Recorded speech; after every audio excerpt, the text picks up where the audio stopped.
Swayam Prabha. Digital India. Educated India.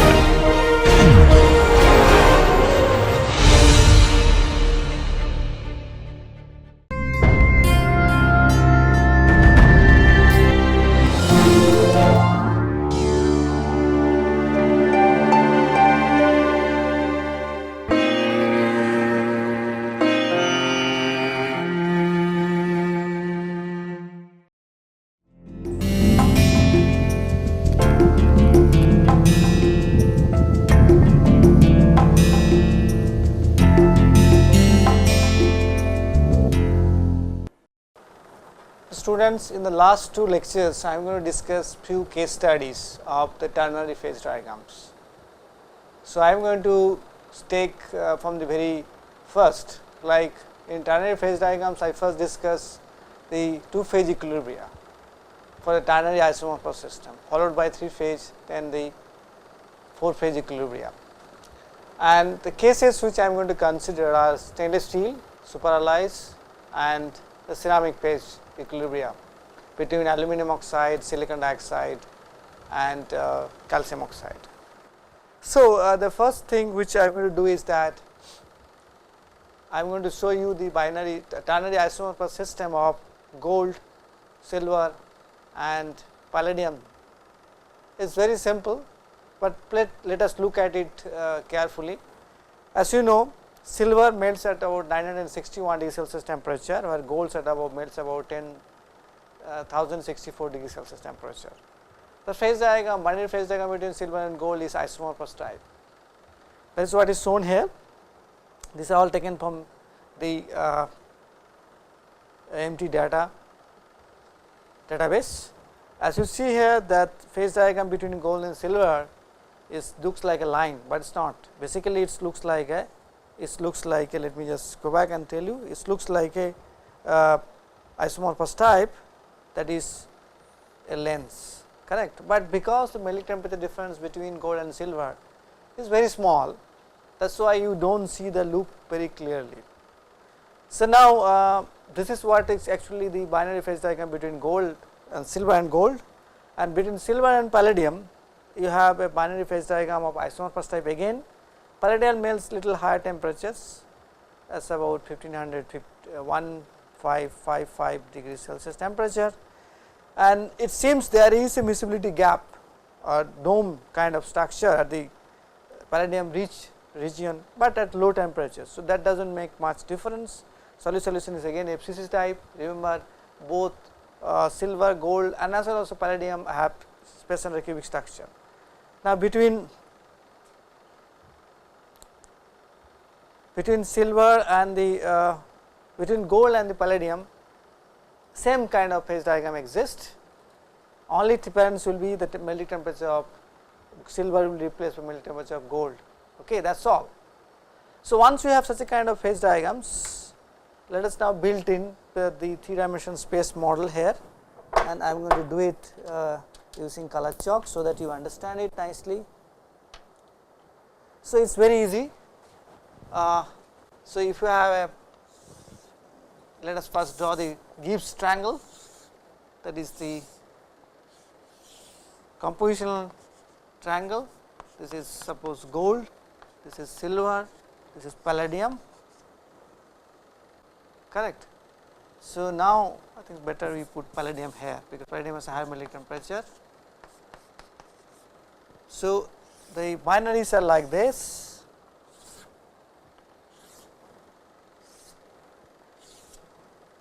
So, between gold and silver is very small difference, sorry, it will be much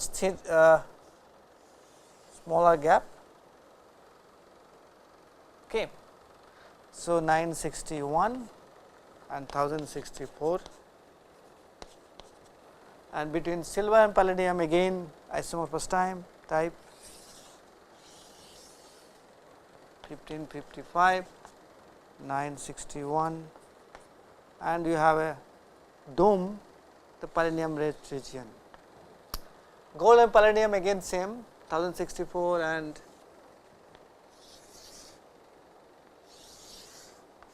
1555. These are the melting temperatures, right. So, if this is the binary system in which all the components form isomorphous type, the ternary phase diagram will also be like that.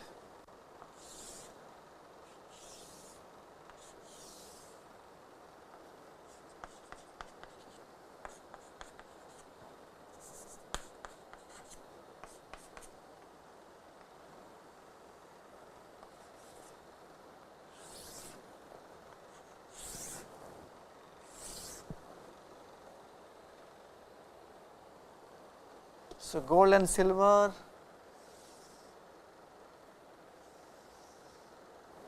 little exaggerated, but there will be no gap seen. Silver and palladium,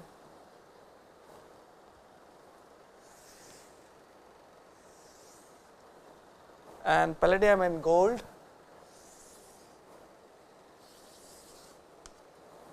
This is the phase diagram. So, you have a liquid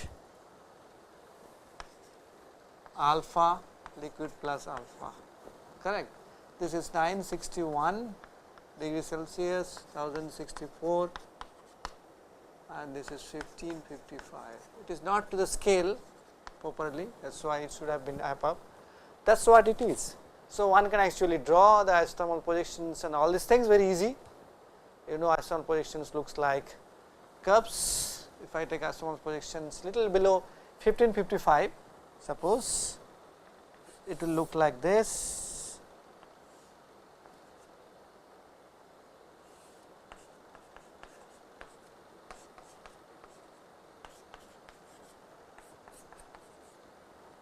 Slightly below, correct. Similarly, you can build in all these things. You can draw a little below 1064, then you will have a region on this side and silver side, very easy to understand and do it, correct.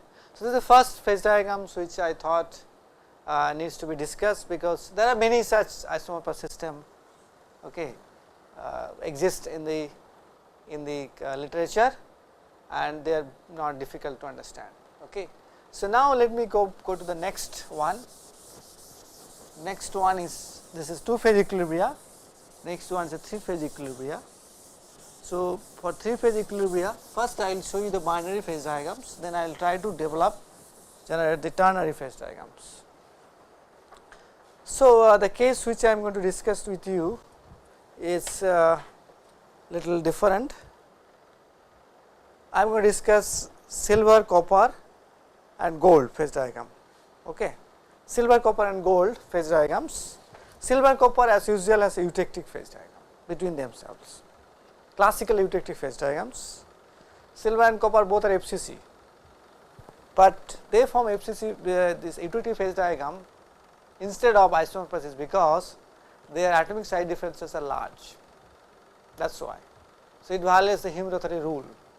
As you see here, there is a solid solution of silver, solid solution of copper, eutectic reaction between solid solution of silver and the copper, in which liquid decomposes to those two solid solutions. Now, between gold and copper, there is at the high temperature between liquid and solid, phase diagram is isomorphous type with a congruent melting at 810 degrees Celsius temperature at 28% of copper, but at lower temperature solid state there are intermetallic compounds forms like AU3Cu, AuCu1, AuCu2, AuCu3, AuCu3. Okay. These compounds are actually truly intermetallic and they have many distinctive features, like they undergo order disorder transformations. So, which we will not discuss in detail. Then between gold and palladium, in fact I should have been shown you earlier, this is the isomorphous phase diagram forms. If you see here, the gap is more on the gold end, but very small at the palladium end. So, once you have such a kind of phase diagrams in which two systems form isomorphous and one system forms eutectic, you will have a three phase equilibrium system, right. So, let us now look at it, the three phase equilibrium system on the board. So, gold, silver, gold, palladium and copper. No, silver,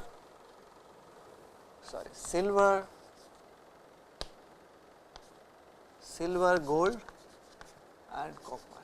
I am sorry, I made a mistake. So, between silver and gold you have isomorphous system, little bit more.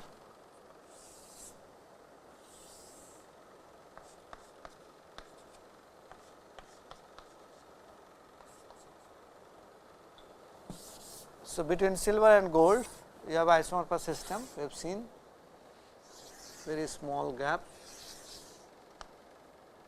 961, 1064.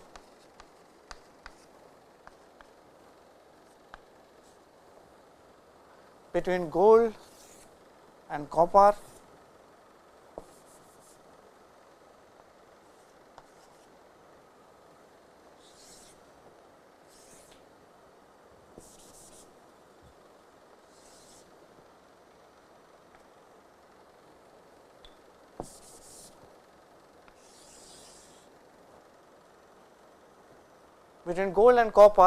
you have again another isomorphous system. As you see, the melting temperature is similar, 1084 for gold, 1064 for the silver. Okay, I am not drawing the low temperature phases, there are low temperature phases which I have shown you, and between silver and this is silver, right? Yes. Silver, copper, you have a eutectic phase diagram.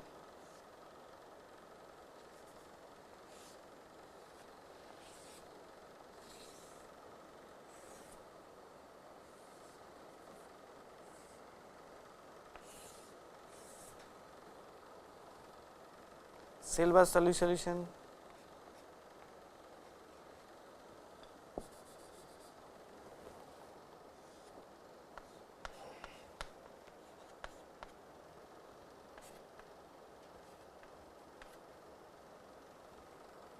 copper solutions, this is a liquid, this is a liquid, alpha plus liquid, alpha, beta liquid. Okay. So, now we need to build the phase diagrams of the in the ternary system. Well, it is not difficult, but it is a little bit of different from earlier one.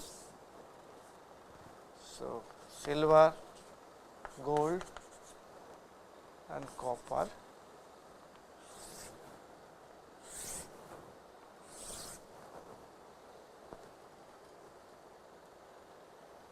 Silver, copper has this kind of phase diagrams.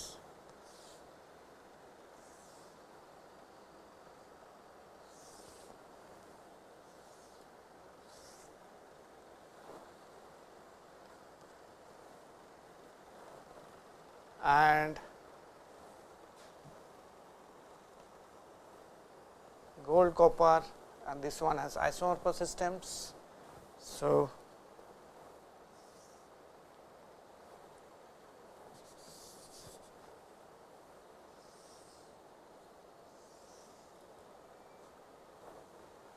and silver, gold,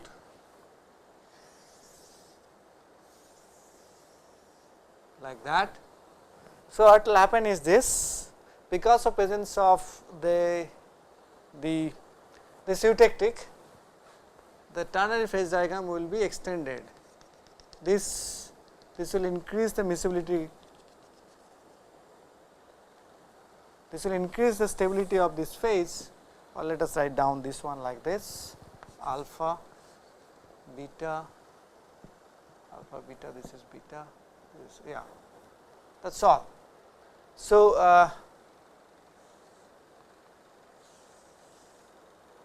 okay. So, as you see, this is in a ternary system, this will be like this, and then C like that, C will be here. We probably should remember that because of presence of the eutectic, the solubility or the presence of this alpha phase will extend beyond even this line little bit, instead ahead of the point, ahead of this curve, which is marked by the point C here. Okay, C is little bit ahead, and I discussed you why it should happen in the class. You can go back to my lecture. So, this is what it will look like. Okay. If I remove this part which is not required, then the space model will be like that, the one I shown you, not a very difficult thing to understand, correct. So, this is the phase diagram for silver, gold and copper. Now, I am going to show you example of a phase diagram where there are 4 phase equilibria exist. This is the 3 phase equilibria between liquid, because this is reaction is liquid reaction is liquid going to copper and silver.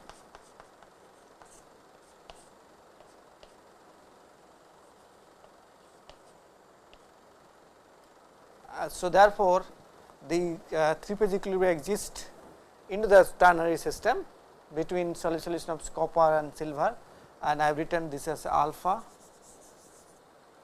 this as a beta, right.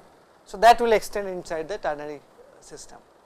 That is what is you should remember, and these are the melting temperature 961, 1064, 1084. Okay. That is how it will be. So, now let me show you the ternary eutectic phase diagrams, example of showing the 4 phase equilibria. I have drawn many, but let me just show you.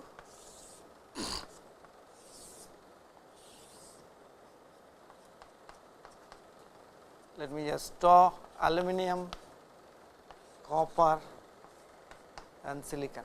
Okay. Aluminum copper phase diagram is very complex, okay, and aluminum silicon is easy.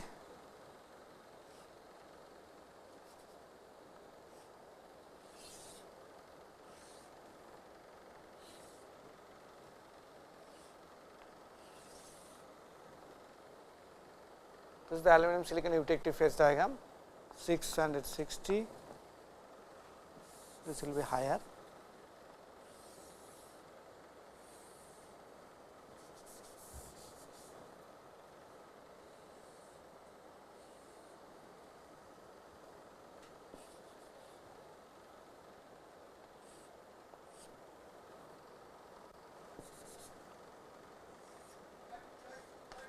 Aluminum copper phase diagram is usually similar with the eutectic. I am not going to draw all the other things.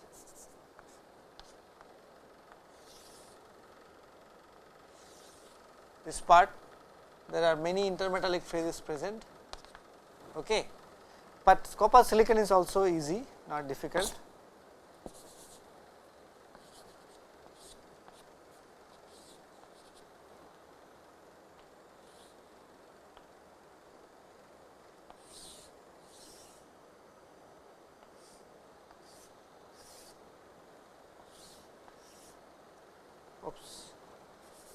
Sorry, this will be much above.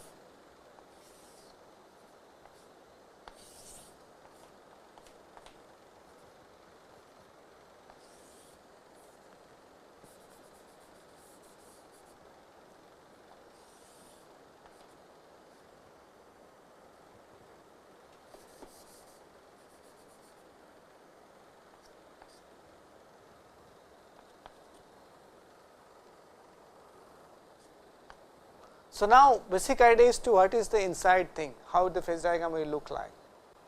Well, it is little bit complex than the earlier ones, but not a difficult things to do.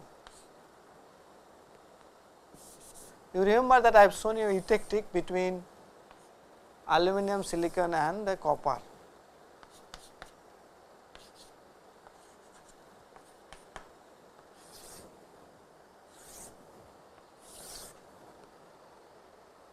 So, between aluminum and silicon it is easy.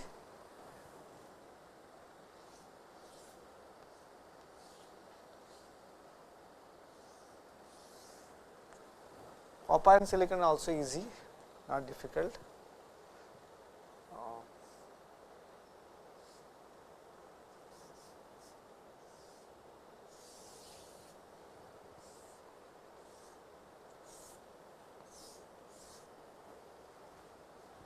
aluminum, copper,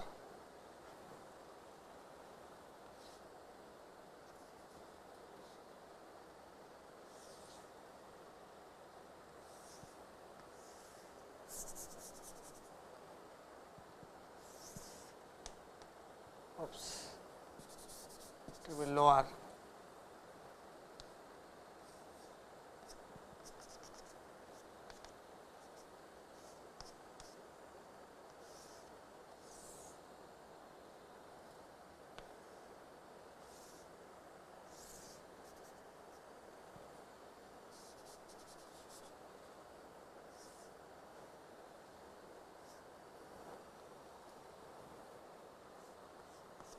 So, I am just doing the half part of the aluminum copper phase diagram up to 40%. So, now because of presence of these 3 eutectic 1, 2 and 3, you will have a ternary eutectic point existing in this triangle, correct. So, if I draw this projection onto the ternary triangle,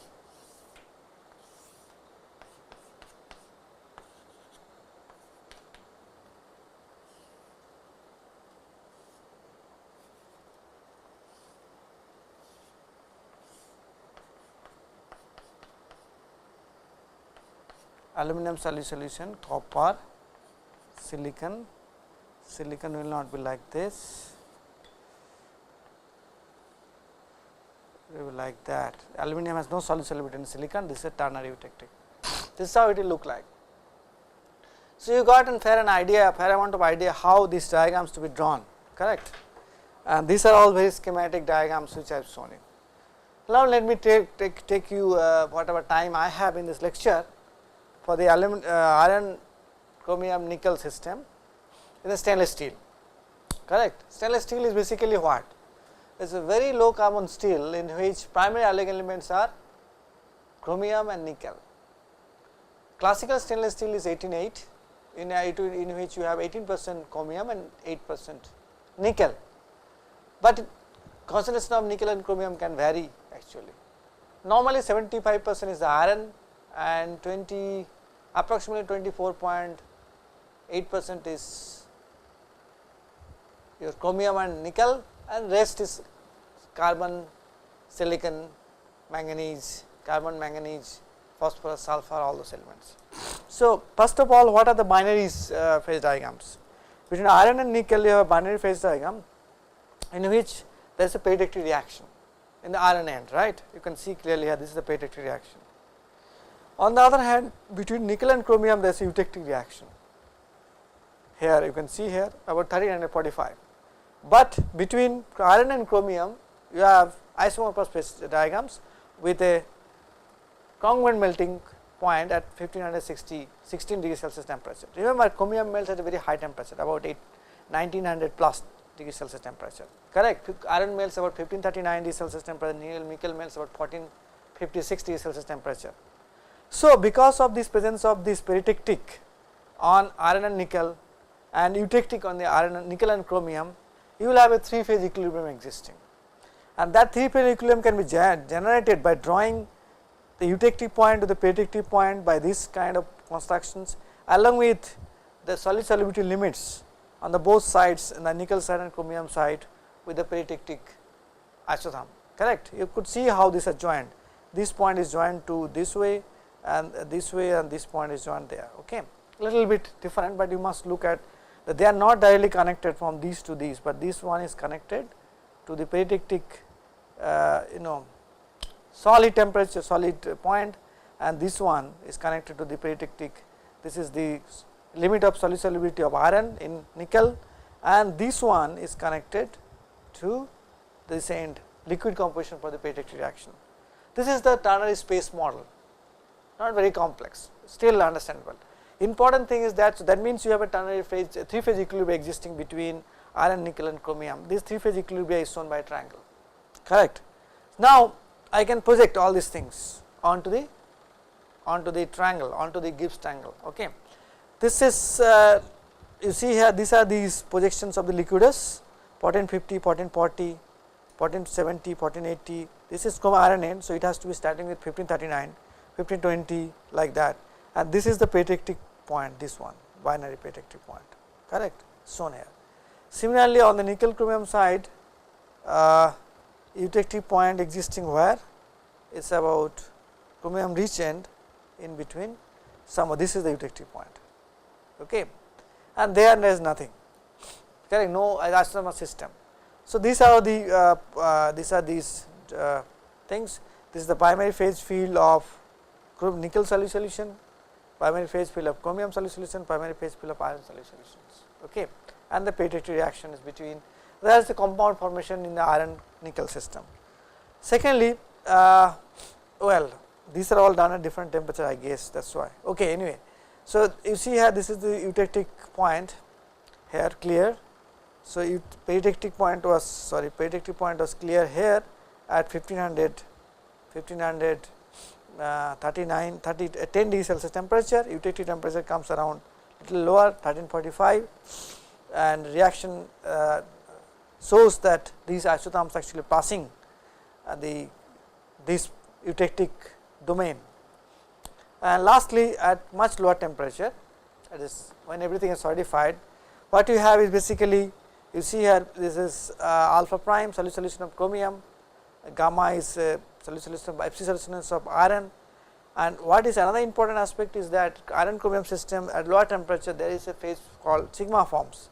Sigma is basically intermetallic compound, and this sigma actually forms like a by monotectoid transformation. It is not exactly monotectoid transformation, there is a spinel type of transformation, that is why, which is shown between alpha and sigma, alpha plus prime plus sigma, alpha prime gamma plus sigma, and sigma plus gamma at different temperatures. So, these are all the phases which are present. So, normally the iron concentration is 75% here and chromium is 18%. So, it will be somewhere like here chromium, okay. Nickel is 8%. So, here and this is 20, suppose this will be 8%. So, iron is 75%. So, 75% iron will be, this is 100% somewhere there, okay. So, if I connect these 3 points, nickel, no, this is chromium, right, sorry, chromium is, yeah, that is okay, nickel is this, no, nickel will be somewhere there 8%, correct. So, if I connect these 3, these 2 are connected, okay, somewhere there. So, that is what actually the normal stainless steel composition is a gamma solution phase, this is the gamma region, or if you want alpha, you can actually get alpha also. This is at a little lower temperatures, only thing expanding is the gamma field is expanding much larger domain. So, that is what I said, this is what this the stainless steel composition normally looks like, the 18.8, this is gamma, and if a nickel concentration decreases, then you will have alpha plus gamma, and when nickel concentration is very low, you have alpha stainless steel. So, normally we should consider this part of the phase diagram for that, not above that. So, we do not want any sigma phase formations or those kind of things, but it can happen that compositions at the gain boundaries may change during welding or something, then sigma can precipitate, and this is what is known as sensitized in stainless steel, correct. So, with this I like to say that stainless steel phase diagram is much more simpler than we think, and this can be easily explained using the chromium, iron and nickel binary phase diagrams. So, in the next class I am going to take up the first the superalloy phase diagrams and followed by this ceramic phase diagram. Thank you.